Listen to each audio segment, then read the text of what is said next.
handle the truth. Hey everybody, welcome back to the Thomas Freeme TV and podcast show. This is Thomas Freeme. Good evening, good evening. Welcome back to this Saturday night. As always, I pray that you guys are blessed, healthy, safe, your bellies are full. You guys are tuned in, for another great discussion tonight. I have Miss Paula Kensu, who is the fiancee of Mr. Temujin Kensu. As you know, Mr. Temujin has been locked up 37 years now. As an innocent man, I have multiple hours of discussion with this man live. You can go on to my Spotify channel and catch those. But I'm bringing Miss Paula on tonight just as an update. We're getting ready to go into elections. There has been many promises made time and time again. So as always, Temujin is always on my mind, and I just wanted to touch bases with Miss Paula just to get a grip on what's going on here as we fall into election time. So I am going to bring Miss Paula in now. Good evening, Miss Paula. How are you?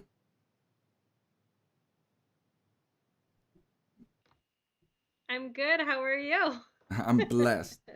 I'm blessed. How are you? I'm okay. Are you staying warm? I am trying to stay warm. It was nice out today. It has been freezing, and I'm a big baby when it comes to this weather. So, I've been telling Temujin he just has to get his butt home and make me some warm fires that I can sit around and drink hot chocolate. I'm telling you, you need somebody to chop some firewood. He does. He has so much to do. I can't even wait until he comes home. His list is so long, and he's so excited to get home and do stuff. So, And trust me, I know how that feels. Just really the essence of just being part of helping. Knowing that you can just be part of something. Alleviate a lot of stress and pressure. That's the main thing. It's not so much as just doing things. That's part of it too. Because we haven't done these things in so long. Temujin, I could tell, is a man's man, so you could tell he wants to put his hands on things and work. So yeah, it's time. So speaking of which, what's going on? well, I'm trying to remember the last update we gave your listeners. So, the Conviction Integrity Unit, his case was with them for 2 years. Things went south really quickly back in May. They came out and changed the definition of new evidence. So after they accepted his case, they investigated it, they wrote a report, they made a recommendation, then they changed the definition so that they didn't have to let him out. And they basically threw another technicality at him. So a lot of people are really furious. They say that the CIU has betrayed everybody. So I think that it's a real problem, and I think that people really are starting to understand. I mean, this case is catching fire all over. We had over 500,000 views on YouTube, Instagram, and TikTok on a video that we had made from Vox Media. So with just that going online and kind of going viral, all of our numbers have jumped, and we have people reaching out all the time asking for interviews and for comments on what's happening, why the Attorney General did this, and kind of what's next. So we do have our application pending with the governor for clemency. So we are hopeful that after the election, she'll do the right thing. I know, this is a very contentious election season right now. We have a lot of really big issues on the ballot. I think that's going to drive a lot of voters out to the polls in November. I'm not really sure that we're going to see people, voting straight down party lines. I think people are at a point now where they're voting on issues. They are, obviously there's the abortion issue. There's a lot of people that are going to come out and vote on those proposals. And then also while they're there, most people don't think about their attorney general, but I think this year they are.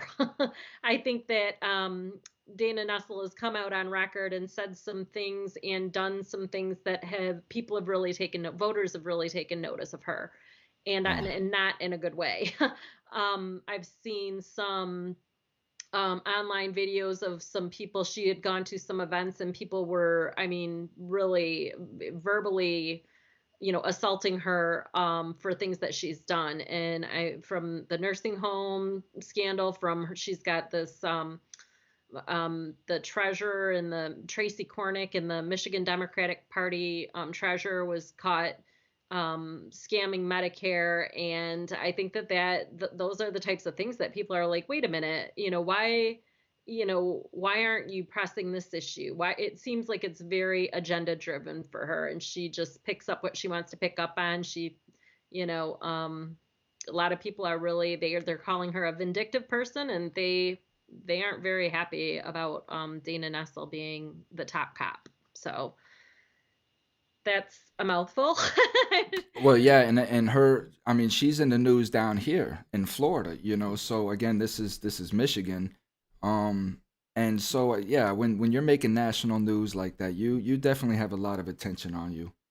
I know that she's made some egregious comments publicly, some on Twitter, and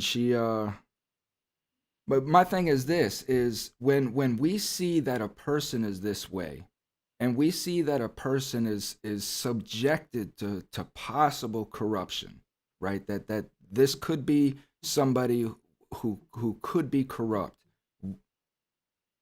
What do we do, Miss Paula? I mean, because all we've done in the past is just remove these people. We've never really kind of looked at their career. We've never kind of looked at their portfolio as to what kind of atrocities that corruption has brought. We just kind of remove them. Yet all of these people up under them are still, still stuck under that corrupt system that they were under, I guess.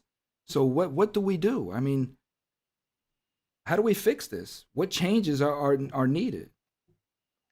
Well, I think that there's a couple things. One is education, but two, I mean, I think we just need to have new blood out there running for these offices and for these positions. I think it's challenging to do something like that and to take that bold of a step, but you need to be the change that you want to see in the world. It's not going to just the magical candidate's not just going to pop up. We're going to have to take initiative ourselves and take up these positions and these roles and just start running for the offices. I know we had Garrett Soldano here in Michigan, who was a chiropractor and was sitting on his couch with his wife one night and was like, what the hell are we going to do about this state, about this governor, about this system, about the way that things are happening here? What are we going to do about it? And she looked at her husband. She's like, I think you know what you need to do, Get up. and he Yep, ran. get up and do something. Yeah, it was grassroots. There were a lot of people. He had a huge movement. He had, hundreds of thousands of people behind him. And I think that you're going to be seeing more of that. I think I encourage, obviously I encourage that. But again, the second part is education. I think we really need to be looking at, who's running, what have they done, what is and then talking to people about who they are as a person, what have they done really. Like, for so many months were told Dana was going to do the right thing. Dana doesn't care about, upsetting other people. She's going to do the right thing, and they couldn't have been more wrong about her. So Hmm. it's it's gonna take a shift. It's gonna take a change Well, to there's to share a story with you. I went to a function the other night, and it was a town hall meet and greet, and Senator, or not Senator, well, Senator Joyner was there. Um, House of Rep Driscoll, House of Rep Andrew Learned, and then running house for a new seat here in the Tampa area was Miss Jen McDonald. So I go there, and somebody just told me that I needed to be there that night. Made sure I go, So I went, and nobody was there, nobody from the public. So I had the room with these representatives to myself essentially for 10, 15 minutes, where I'm sitting there talking to each one about what's going on with my charity and what I'm doing and what needs to change and such. But I say to say this. At this function in this room, there was probably about 40 people, and they had food, lined out or whatever, and nobody, not one person, started for the food. Somebody came over to me and just made the suggestion somebody needs to go over there and take the first piece of food so that everybody will start in on the food, right? So I said, "Oh, I ain't got no problem with that. You know how I am, Miss Paula." I said, "I don't have no problem with that." I went over there and started moving. Sure enough, as soon as I did that, Miss Paula, a line formed and everybody started making plates, right? I say to say that your story with the chiropractor and is what I'm urging us Americans to do, because even if that chiropractor didn't win, we don't know the snowball effect. We don't know the line that'll get behind him to all it takes is just one person, to set it off. So kudos for him for doing that. And this is what I'm urging Americans. Like you say, if we're tired of it, do something about it. Education, yes, absolutely. Pay attention to who you're voting for. Research who you're voting. Don't just go blue or red all the way down the sheet. Know these people. Put the best person. There are good people out there. I'm tough on government, yes. But there are good representatives out there. There are good cops out there trying to make a difference. And it's our responsibility to find those people and make sure they're in the right seats to do that. So I agree. Yeah. I have a question for the audience. Why not a full pardon? Why the clemency? Why not a full pardon if it's in state? So a pardon is forgiving it as a, I believe my understanding is that a pardon is asking basically forgiveness, but he's innocent. So we would want clemency granted, which there's multiple forms of clemency from my understanding. Also, she could just say, he served enough time, essentially he's over sentence, let him go. He served enough time. She could say, you're innocent. From the evidence, you're innocent, and we're going to release you. So there's like different forms, and that's an excellent question for Temujin because he knows the legal differences between all of them. But from my understanding, a pardon is just forgiving him. But in this case, we would want clemency, which would be some sort of acknowledgement that there was a mistake made.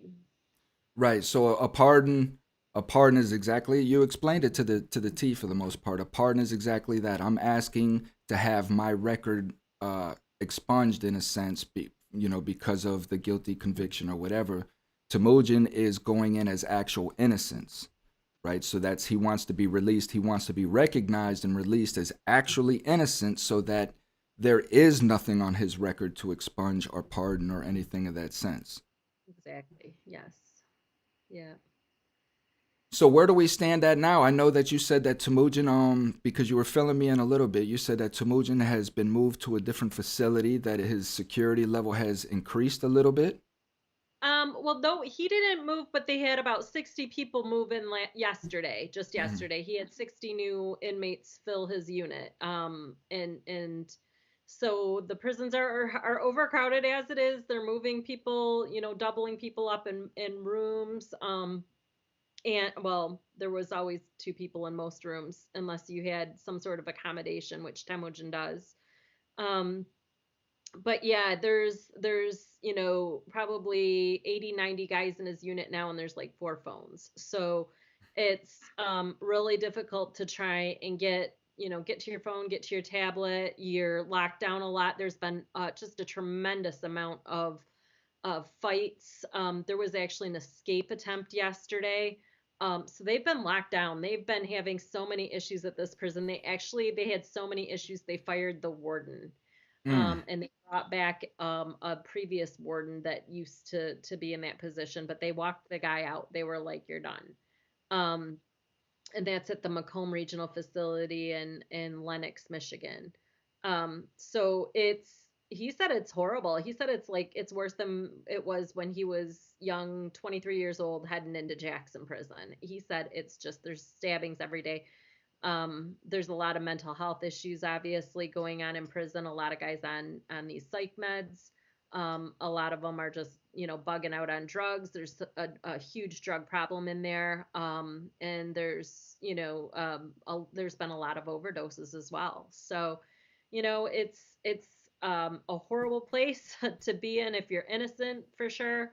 Um, it's a horrible place to be in, over sentenced or medically frail. It's to the point now where we need an oversight committee. In the summer we had these 80, 90-degree days that out here it was 80, 90 degrees. So, inside the prison there was no air, no movement, no air circulation. So it was over 100 degrees in those cells. They weren't even giving the guys ice cubes. Which they've always done, and it's free. Like, it's the inmates make it. So they stopped doing it and they blamed it on COVID. And it's like, I feel like at this point they're just like trying to incite a riot. They're so poorly managed.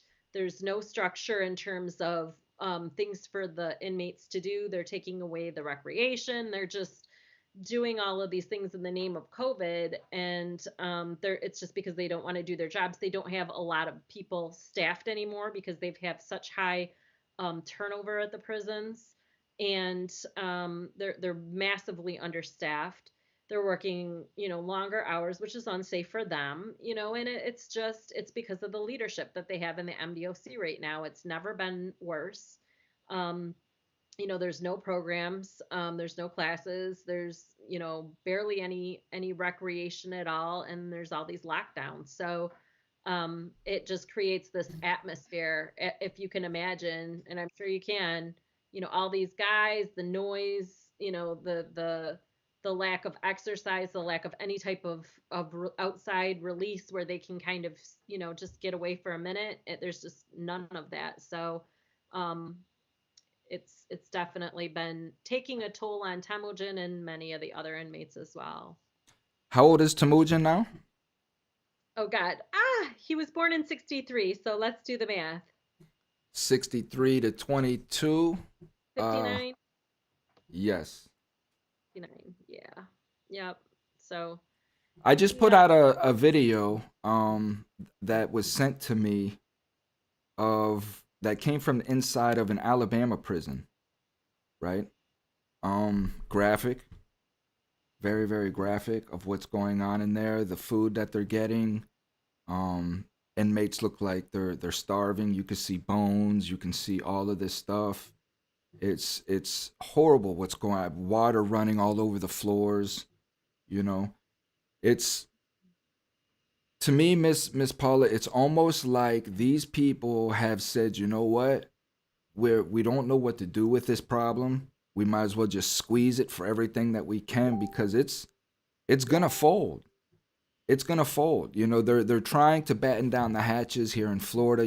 They're taking away.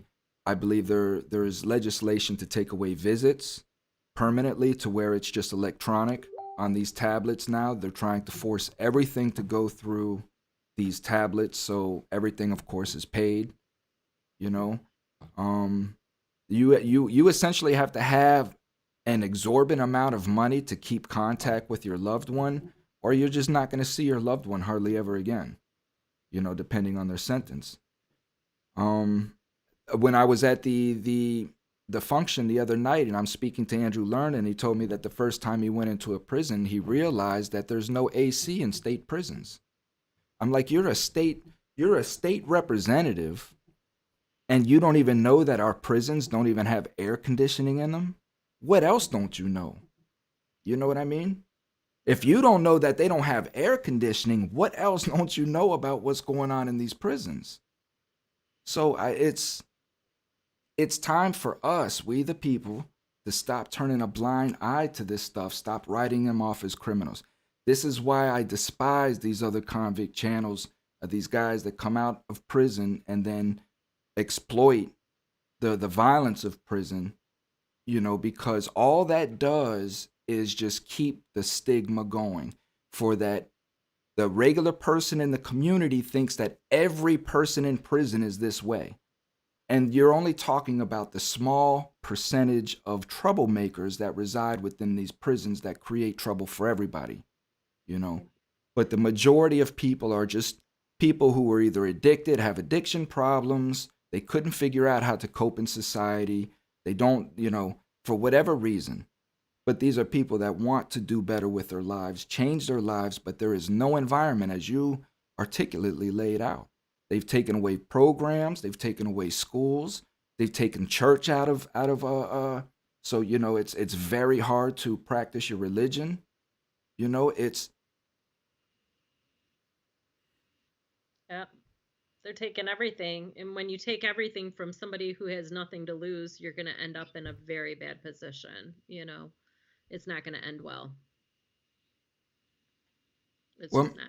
yeah, well, Miss Paula, thank you once again for coming on and updating us. So elections is early November, right?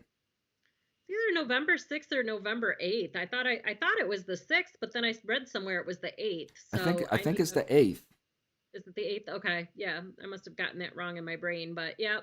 So, in Temujin's case, we're just asking friends and family and listeners and supporters to please go to michigan.gov/Whitmer and click on the contact the governor button and ask her to free Temujin. And we're asking really, we don't think she's going to do anything. I mean, she can take forever. She can just let it sit on her desk. She can let it expire. She can do whatever. We don't think she's going to do anything for sure until after the election. Um, but we were hoping that, maybe you could include a note in there saying October 2nd was wrongful conviction day. Temujin is wrongfully convicted. He's absolutely innocent of the crime that he's spent 35 years, going on 36 years of his life for. And we want him out before Christmas. We want him out before Thanksgiving. Let's do Thanksgiving. We want them out now. I mean, come on, man. Seriously, like I this know, is this but is he's not. enough. I know, but he's a political prisoner. We've said that since for years. We've said that he's a political prisoner, so it won't happen until after the election. So we know November 8th. We're saying, do it before. It's going to take a little bit of time for her to figure out what, logistically they need to do to get him out. Um, and that would be amazing if she came out for wrongful conviction day and said, you know what, this man's innocent, and just do some pardons. It'll be her second term if she gets reelected, and that's the time that they will do it if they're going to do it. So that's what we're praying for. And that's exactly right. He's a political prisoner. There's no question about that. That's exactly what this is. Anybody, I please urge you to just go back and listen to my podcast where you can hear I have over, I don't know, 15, 16 hours of Temujin speaking, his own voice, called the prison. Some of them run 3-4 hours long, you know. Really dig into the facts and the specifics of this case, not only for Temujin's sake, but for your own sake, so you can understand the messages that I'm bringing and the messages like Paula and Miss Tasha Richards. She's tuned in and she made a couple comments. So many messages that we are bringing of the corruption that has happened within the courts with loved ones, and it's not us just trying to make excuses for our loved ones or anything like that. Like, we are trying to put the public on notice as to what can happen to you. You don't know how many groups I'm in, right? Miss Paula can vouch. You don't know how many groups I'm in that people come into these groups and the first thing they say is, I never thought this would happen to me. I never thought that this would happen to me. I need help. My son, my daughter, they lied on us. They did this. I never thought this would happen to me. And this is why we do what we do. So, Miss Paula, any parting notes? No, I think you covered it all. I just want to say so much thank you for having me on, for covering those hours, all hours and hours and hours of Temujin's story, because you were able to give him a voice. You said that you were going to do something when you got out, and you did. Bless you for that. A lot of guys don't, like you said. Um, just him knowing that the conversations are still going on out here, that people still care, people are still tuning in, listening, sharing. that means a lot to somebody who, is in a very hopeless, desperate place. So thank you. Absolutely. And thank you for doing what you do, because it's people like you, Miss Paula, that are able to see past all of the muddy waters, and see a person for who he is, and actually give that individual, that human being, the time to hear his story, and you guys fell in love with each other, and you have been his vicious, vicious Spartan. You have been on the front lines for him ever since, and it's people like you, and so many of the other women that I've paid tribute to that are in the groups. Tasha, that's here with us, and Miss Charity Blount. I'll give her a shout out, and just so many to name. It's the Real Housewives up there in Michigan. But Yeah. these are states all across the nation of women that are trying to champion for their men, innocent or not, just stand by them. And it's what gets us through, because we have at least a glimmer of hope, so thank you for being who you are. Miss Tasha says in parting, then I'll wrap it up. Miss Tasha says, Paula, you're an amazing woman. Keep doing what you're doing. And my father asked the question, wouldn't she do it before election if she wants more votes?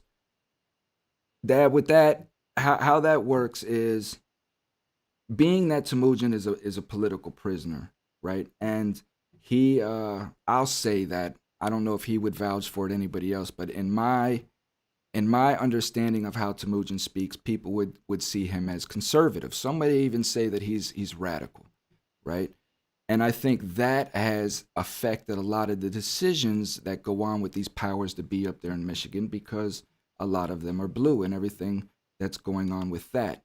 So a lot of anything political or controversial will be done behind closed doors and not in public's eyes, and definitely not during votes, because this could cost this woman her career. If she was to come out and let Temujin out, even though that she was to say he was innocent, people could turn against her. So they're gonna go into elections just smooth sailing as much as they can, you know. Miss Paula, you stay safe, stay warm, take care of the animals. Thanks. I Give will. give Temujin my love, and I'm gonna let the big boys interview him for a little while. So I just kind of stepped to the side. I know he's got the big guys gunning at him now, so just make sure he tells people, if they want to know his past, to tune into the Thomas Freeme TV and podcast show. Send them my way. Absolutely. All Love right. you, Thomas. Thanks for having me